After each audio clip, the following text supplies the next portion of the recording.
Hi, I'm Guido. I've been teaching cooking classes here in Italy for 15 years, and what I would like to show you is how to cut an onion. Okay, so first of all, just cut the onion in half, like this, and that way the onion will be stable on the board. It's very important to keep safe with a knife, so always just slightly curl your fingers so your fingertips are pointing inwards onto the board and your thumb is safely tucked in.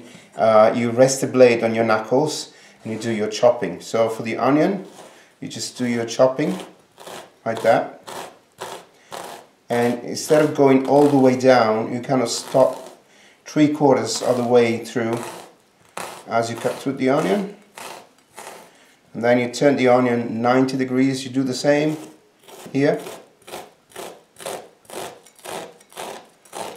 That's if you need your onion to be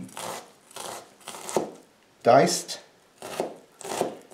Now you go all the way down and you do a little bit more chopping, this time using the knife, the curve of the knife here, stabilizing the blade with your other hand, just a little bit more chopping, and as you can see, you have now the perfect diced onion.